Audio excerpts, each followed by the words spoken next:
शुणु आज्ञा सब्सक्राइब करी घंटी बजाई दिंतु जेबे मु ऑनलाइन आसीबी आपणकर फोन रे भी घंटी बाजी जीवो। हेलो फ्रेंड्स, मो मम्मी हांडीशाला रे आपण मानको अनेक अनेक स्वागत। आज आम तैयारी करिबा जन्नी आलू तरकारी। याकू आम पोस्त दे तैयारी करिबा। खूब टेस्टी सब्जी आमर तैयारी हेबो। याकू आम गरम भात आउ रुटी पूरी पिठा सहित मध्य खाई परिबा। प्रथमे आम एठी नैछि जन्नी, छोट बड़ मिसाई 5टा जन्नी नैछंती। जन्नी रु प्रथमे चोपा छड़ाई काटिदेबा। जन्नी रे जेहेतु आलू को मिसाई आम सब्जी तैयारी करिबा, सेथि लागि आलू को मध्य काटिदेबा।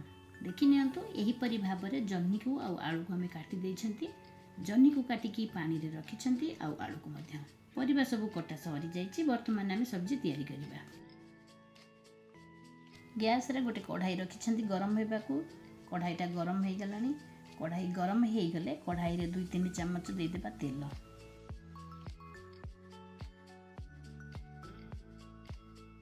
तेल भल कि गरम हेबा परे देबा 2टा कंचा लंका,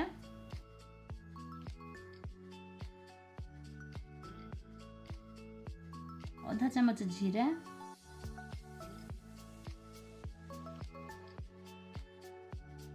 जीरा फुटी गले गोटा पियाज को देबा। पियाज को खूब बारीक बारीक करिकी काटी छंती। 2टा बड़ पियाज को एठी मु काटी देइछि।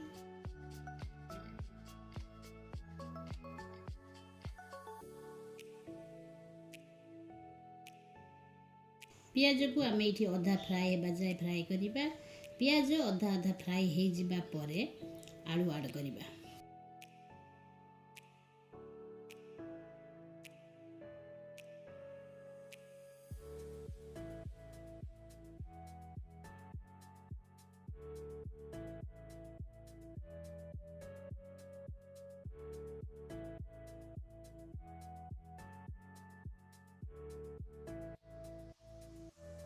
तेल रे पियाज अधा फ्राए हे जिबा परे काटी रखितिबा आलू को देकी फ्राए करिबा। आलू को आदौ कभर करिबानी। कभर न करिकी आमे फ्राए करिबा। पियाज रो कलर आउ आलू रो कलर गोल्डन हेबा जाय या को आमे फ्राए करिबा।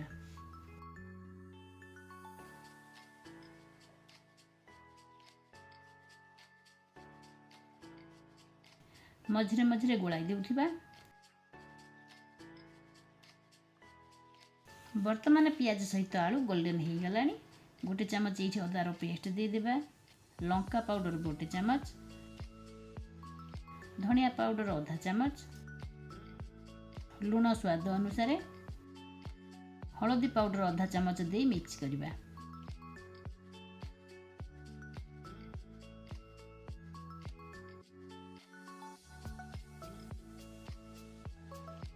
कवर कर देबा 2-3 मिनिट पई।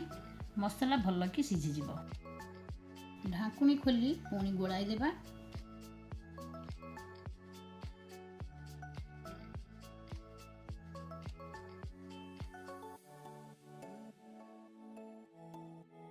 पुणी एथिरे ऐड करिबा टमाटर।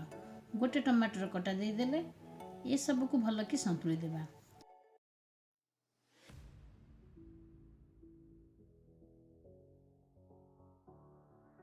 यही स्टेज रे ऐड करिबा काटी रखिथिबा जन्नी। मसला सब दे सारी छंती। मसला मध्य आमर भल कि संतुली हे जाइछि। जन्नी को दे सारिबा परे खूब भल भाबरे गोलाई देबा। गोटे कथा मन रखिबे, पोस्त वाला जन्नी तरकारी केबे तैयारी करंती जदी सेथिरे आदौ अदा रसुण रो पेस्ट देबेनी। कंचा लंका निश्चय देबे। अधिका करी पियाज देबे। पियाज को अधा संतुलिबा परे आलू को संतुलिबे। यही परि भाबरे थरे जन्नी तरकारी तैयारी करी देखंतु, जानि परिबे जन्नी तरकारी रा टेस्ट।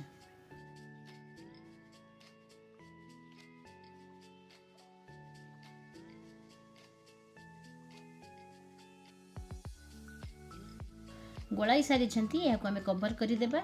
5 मिनिट पर्यंत मीडियम फ्लेम रे ए सब को सिझिबा को देबा। 2 चम्मच पोस्त को ग्राइंड करी रखी देछि। पोस्त को ग्राइंड करने पूर्वर भिजाई देथिबे, तापर ग्राइंड करिवे। घोड़ाइबार 5 मिनिट हो गलानी। चेक करि नेबा।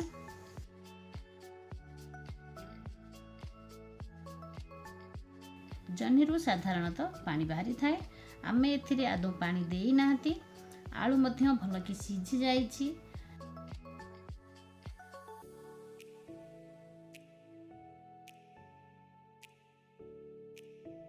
जन्नी को सिझा खूब कम समय लगी था। बर्तमान आम पोस्त देदेबा। तरकारी पूरापूरी भाव में तैयारी हेबा परे पोस्त को दे मिलाई देबा।